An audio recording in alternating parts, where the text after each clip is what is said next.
আসসালামু আলাইকুম। প্রিয় দর্শক, আওয়ামী লীগ এবং বিএনপির মধ্যকার এই মুহূর্তের যে উপলব্ধি, যে একটি মুক্তিযুদ্ধভিত্তিক বাংলাদেশের রাজনীতির জন্য দুই দলই একে অপরকে ছাড়া এই মুহূর্তে আর অন্য কিছু সম্ভব নয়, সেটাই যদি সত্য হয় তাহলে নিশ্চয়ই আমাদের আশা জাগানিয়া কিছু থেকে যায় অন্তত। এবং বিএনপি ক্ষমতা থাকাকালীন সময়ে শেখ হাসিনা সহ আওয়ামী লীগের উপরে যে 21শে আগস্টের বর্বরতম হত্যাকাণ্ড বা বর্বরচিত হামলা, অথবা আওয়ামী লীগ সরকারের সময় খালেদা জিয়াকে তুচ্ছ কোনো মামলায় দীর্ঘদিন কারা অন্তরীণ করে রাখা, অথবা তারেক রহমানকে দেশের মাটিতে ফিরতে না দেওয়া, এই সব কিছু কি সবার কাছে, দুই দলের কাছেই নতুন কোনো উপলব্ধি জন্ম দিচ্ছে? এই প্রশ্ন আসতেই পারে। তার কারণ বিএনপির পক্ষ থেকে আওয়ামী লীগ সম্পর্কে যে মনোভাব আমরা সাম্প্রতিক সময় দেখছি, অথবা আওয়ামী লীগের পক্ষ থেকে বিএনপির প্রতি যে একটা বন্ধুত্বসুলভ মনোভঙ্গি, সেটিও নিশ্চয়ই আমাদেরকে আশান্বিত করে তোলে। শেখ হাসিনা ভারতের জি নেটওয়ার্ক গ্রুপের অন্যতম গণমাধ্যম সহযোগী প্রকাশনা WION-এর কাছে একটি এক্সক্লুসিভ ইন্টারভিউ দিয়েছেন। সেখানে মোটামুটি তেমন ইঙ্গিতই তিনি দেওয়ার চেষ্টা করেছেন। তার কাছে বেশ কিছু বিষয়ে জানতে চাওয়া হয়েছিল এবং তার সে উত্তরের মধ্য দিয়ে বাংলাদেশে এই মুহূর্তে যে রাজনৈতিক সংকট, সাংবিধানিক শাসন ব্যবস্থার পুনরুত্থান, অর্থনীতি পুনরুজ্জীবিত করা, সংখ্যালঘুদের সুরক্ষা এবং গণতান্ত্রিক প্রতিষ্ঠান বিষয়গুলো নিয়ে অনেক অনেক বক্তব্য উঠে এসেছে। তার কাছে দ্বিতীয় যে প্রধান প্রশ্নটি ছিল জি নেটওয়ার্ক গ্রুপের পক্ষ থেকে, যে তারেক রহমান এবং বিএনপি কি আপনার কাছে বিশ্বাসযোগ্য? শেখ হাসিনা কী বলছেন? তার কথাগুলো খুবই ইম্পর্ট্যান্ট। তিনি বলছেন যে বিএনপি এবং আওয়ামী লীগের সংসদীয় বিরোধী হিসেবে দীর্ঘ ইতিহাস রয়েছে। আমরা যখন শাসন করেছি তারা আমাদের বিরোধিতা করেছে, আবার যখন বিএনপি শাসন করেছে আওয়ামী লীগ বিরোধিতা করেছে। গণতন্ত্রে এভাবেই রাজনৈতিক প্রতিষ্ঠানগুলো কাজ করে যাওয়া উচিত।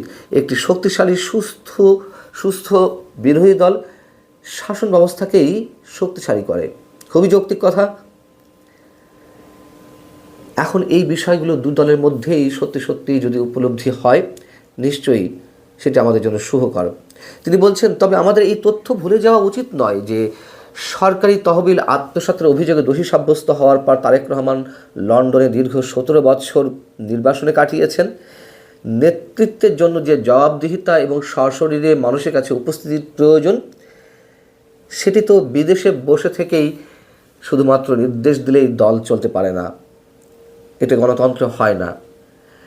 এই বক্তব্য অনেকেই আপত্তি জানাতে পারেন।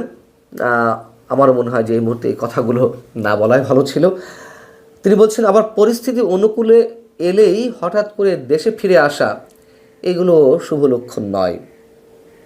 শেখ হাসিনা তার সাক্ষাৎকারে বলছেন ওই একই প্রশ্নের উত্তরে যে, আমার আরও উদ্বেগের বিষয় হলো বিএনপি যখন স্বল্প মেয়াদী স্বার্থে চরমপন্থীদের সাথে জোট বাঁধতে চায় বা জোট বাঁধার রেকর্ড আছে, এটিও নিশ্চয়ই অস্বীকার করার কোনো উপায় নেই যে জামাতের সাথে জোট বেঁধে 2001 সালে যে সরকার গঠন করেছিল 4 দলীয় জোট সরকার, এটি নিশ্চয়ই বিএনপির মধ্যেই অসংখ্য নেতাকর্মী এখনও মানতে পারেন না। এবং যেই কথাগুলো এখন বিএনপির পক্ষ থেকেই শীর্ষ নেতৃত্বের জায়গা থেকে উচ্চারিত হচ্ছে, স্বাধীনতা বিরোধী শক্তি কারা ছিল, কারা মুক্তিযুদ্ধে বাংলাদেশের ধ্বংসযজ্ঞে মেতে উঠেছিল। যাই হোক, শেখ হাসিনা বলছেন, এর মধ্যে আমরা দেখতে পাচ্ছি বিএনপি কর্মীরা ভোটারদের কাছে গিয়ে ভয় দেখাচ্ছে, সহিংসতার হুমকি দিয়ে ভোট নেওয়ার চেষ্টা করছে। এটি গণতন্ত্র নয়, এটি জবরদস্তি। এবং তিনি সবচেয়ে গুরুত্বপূর্ণ যে মেসেজটি দেওয়ার চেষ্টা করেছেন, তিনি বলছেন যে যদি বিএনপি পরবর্তী সরকার গঠন করে তাহলে আমি তাদের আওয়ামী লীগের উপর থেকে নিষেধাজ্ঞা তুলে নেওয়ার মাধ্যমে আমাদেরকে বৈধ বিরোধী দল হিসেবে কাজ করার সুযোগ দিয়ে যথাযথ সংসদীয় গণতন্ত্র পুনরুদ্ধার করার জন্য অনুরোধ করব। প্রকৃত বিরোধী দল ছাড়া সংসদ মোটেই কার্যকর নয়। তিনি আসলে এটি কোন আঙ্গিকে বলেছেন, এটি একটু ভেবে দেখার বিষয়। এই বিষয়টি আমাকেও বেশ ভাবাচ্ছে, আসলে তিনি কী বলতে চেয়েছেন। তার এই বক্তব্যের মধ্য দিয়ে কি আমরা ধরে নেব যে আওয়ামী লীগ পুরোপুরি নিশ্চিত হয়ে উঠেছে যে নির্বাচন অনুষ্ঠিত হতে যাচ্ছে বা সম্ভাবনা রয়েছে 12 তারিখে, সেই নির্বাচনের মধ্য দিয়ে বিএনপি সরকার গঠন করছে। আওয়ামী লীগের আর ন্যূনতম কোনো সম্ভাবনা নেই এই নির্বাচনে অংশগ্রহণের। এবং এই প্রশ্নগুলো যদি ওঠে তাহলে নিশ্চিতভাবে বলতে পারি এর কোনোটিরই সদুত্তর বা নিশ্চিত করে ডেফিনেট করে কিছু আমরা বলতে পারবো না। তার কারণ যদি বিএনপি ক্ষমতায় আসে, আওয়ামী লীগের রাজনৈতিক কার্যক্রম যে নিষিদ্ধ করে রাখা হয়েছে সেটি তুলে নেওয়া হয়তো সম্ভব হবে, কিন্তু শেখ হাসিনা বিরোধী দলে বসতে চাই বা আওয়ামী লীগ বিরোধী দলে বসতে চাই সংসদে, এটি কীভাবে সম্ভব? আবার তার এই কথার মধ্যে দিয়ে কি আমরা ধরে নেব যে আসলে এই নির্বাচনটি হচ্ছে না, শিডিউল পিছিয়ে যেতে পারে, সেক্ষেত্রে নতুন যে শিডিউল পড়বে সেখানে আওয়ামী লীগের অংশগ্রহণের সুবিধা সুযোগ রয়েছে? আবার সেটিও তো সম্ভব নয় যে তখন তো ওই নির্বাচনের আগে বিএনপি সরকার গঠন করবে কীভাবে। বেশ জটিল মনে হয়েছে তার এই ইঙ্গিতগুলোকে। তবে এই দেশে যে আওয়ামী লীগ এবং বিএনপিকেই মুক্তিযুদ্ধের আদর্শের জায়গা থেকে রাজনীতি করতে হবে, সেই মেসেজটি আমরা দুই দলের পক্ষ থেকেই মোটামুটি পাচ্ছি। তার কারণ এর আগের দিন আমি আপনাদেরকে জানিয়েছিলাম, আপনারা অনেকেই দেখেছেন যে বিএনপির second in command Mirza Fakhrul Islam Alamgir তিনি তার একটি নির্বাচনী প্রচারণায় যে কথাগুলো বলেছেন তা আরেকটু মনে করিয়ে দিই আপনাদেরকে। তিনি বলেছেন যে নৌকার যিনি কাণ্ডারি ছিলেন সাবেক প্রধানমন্ত্রী শেখ হাসিনা, তিনি নেতাকর্মীদের ফেলে ভারতে পালিয়ে গেছেন, দিল্লিতে গিয়ে বসে আছেন, আমাদেরও বিপদে ফেলে গেছেন। শেখ হাসিনা থাকলে অন্তত একটি গণতান্ত্রিক ব্যবস্থা চলতো।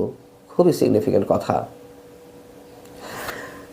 এবং এই জায়গা থেকেও আমি কিছু প্রশ্ন আপনাদের সামনে তুলেছিলাম যে মির্জা ফখরুল ইসলাম সাহেব এখন যা বলছেন বা বিএনপি এখন যা বলছে আওয়ামী লীগ সম্পর্কে, সেগুলো কি সত্যি আওয়ামী লীগের এক ধরনের শূন্যতা অনুভব করছে দলটি, নাকি আওয়ামী লীগের ভোট নিজেদের বাক্সে নেওয়ার জন্য একটা সিম্প্যাথি গ্রো করার চেষ্টা করছেন আওয়ামী লীগের ভোটারদের মধ্যে? ভারতের পররাষ্ট্রমন্ত্রী এস জয়শঙ্কর যে আমাদের সাবেক প্রধানমন্ত্রী বেগম খালেদা জিয়ার শেষকৃত্য অনুষ্ঠানে এলেন, তিনি শোক জানিয়ে গেলেন ভারতের প্রধানমন্ত্রীর পক্ষ থেকে তারেক রহমানের কাছে। সেই বিষয়ে প্রশ্ন করা হয়েছিল শেখ হাসিনার কাছে। প্রশ্নটি ছিল এরকম যে ভারতের পররাষ্ট্রমন্ত্রী এস জয়শঙ্কর খালেদা জিয়ার শেষকৃত্যে উপস্থিত ছিলেন, বিএনপি এবং ভারতের সম্পর্ককে আপনি কীভাবে দেখছেন? খুব টেকনিক্যালি আনসার দিয়েছেন শেখ হাসিনা। তিনি বলছেন এটি একটা প্রতিবেশী রাষ্ট্রের সাবেক সরকার প্রধানের প্রতি ভারতের কূটনৈতিক সৌজন্যতা এবং বিষয়টি অবশ্যই শ্রদ্ধার। রাজনৈতিক জীবনে খালেদা জিয়ার ভূমিকা অনস্বীকার্য এবং জাতির প্রতি তার অবদান ছিল তাৎপর্যপূর্ণ। তবে ভারতের মৌলিক স্বার্থ অপরিবর্তিত রয়েছে। ভারত বাংলাদেশে এমন একটি নির্ভরযোগ্য অংশীদার চায় যে স্থিতিশীলতা বজায় রাখতে পারে, সংখ্যালঘুদের সুরক্ষা দিতে পারে, প্রতিশ্রুতিকে সম্মান করতে পারে এবং আঞ্চলিক সহযোগিতা বজায় রাখতে পারে। খুবই টেকনিক্যাল অ্যান্সার, এবং হয়তো তিনি বুঝিয়ে দেওয়ার চেষ্টা করেছেন ভারতের কাছে এখনও এক নম্বর বিশ্বাসযোগ্য দল আওয়ামী লীগই। আরেকটি প্রশ্ন ছিল গুরুত্বপূর্ণ যে আপনার দলকে কীভাবে পুনর্গঠন করতে চাইছেন, আপনার দলের মধ্যে নতুন প্রজন্মের ভূমিকা কী হবে। এই প্রশ্নের উত্তরও সরাসরি দেননি শেখ হাসিনা। নেতৃত্বে কারা আসছে সে সম্পর্কেও কোনো ধরনের ইঙ্গিত দেননি, শুধু নতুন নেতৃত্বের বিষয়টি গুরুত্ব সহকারে তুলে ধরেছেন তরুণ প্রজন্মের মধ্য থেকে। তিনি বলছেন আওয়ামী লীগ কখনো একটি পরিবারের অন্তর্ভুক্ত ছিল না বা একটি পারিবারিক দল ছিল না, এটি লক্ষ লক্ষ বাংলাদেশির অন্তর্ভুক্তি যারা গণতন্ত্র, স্বাধীনতা এবং 1971 সালের মূল্যবোধে বিশ্বাসী। আমাদের এমন নেতাদের প্রয়োজন যারা প্রতিটি প্রজন্মের সাথে সংযোগ স্থাপন করতে পারে, যারা শহর ও গ্রামাঞ্চলের তরুণদের মুখোমুখি চ্যালেঞ্জগুলো বোঝেন, যারা আমাদের দলের নীতিগুলোকে সম্মান করে এবং ডিজিটাল যুগের সাথে তাল মিলিয়ে চলতে পারে। এবং আওয়ামী লীগ সরকারের যে অর্জন তা কখনোই একার ছিল না, এটি কোনো ব্যক্তির উপর নির্ভর ছিল না, দলের অসংখ্য নেতাকর্মী এবং বাংলাদেশের জনগণের মাধ্যমেই সেটি অর্জিত হয়েছে তাদের আস্থার কারণে। এবং নতুন দল দলের পুনর্গঠন বিষয়ে আরও একটি কথা বলেছেন, যখন আওয়ামী লীগের হাজার হাজার নেতাকর্মীকে আটক করা হচ্ছে, নির্বিচারে নির্যাতন করা হচ্ছে, সেই অবস্থায় দল পুনর্গঠন করাটা বা রিস্ট্রাকচার, নতুন কমিটি দেওয়ার বিষয়টি সম্ভবত তিনি বুঝিয়েছেন, সেটি আসলে অতটা সহজ নয়। তবে এই সাক্ষাৎকারে সব মিলিয়ে বিএনপির প্রতি যেই উপলব্ধি আওয়ামী লীগের, সেটিকে নিঃসন্দেহে তাৎপর্যপূর্ণ বলে আমরা মন্তব্য করতেই পারি। এবং রাজনৈতিক সমীকরণও দুই দলের যে নতুন ভাবনা চিন্তা, একে অপরের প্রতি যে শ্রদ্ধাবোধ প্রদর্শনের বিষয় আমরা দেখছি, নিঃসন্দেহে অনেক রাজনৈতিক হিসাব পরিবর্তন করে ফেলতে পারে। ভালো থাকুন সবাই, আল্লাহ হাফেজ।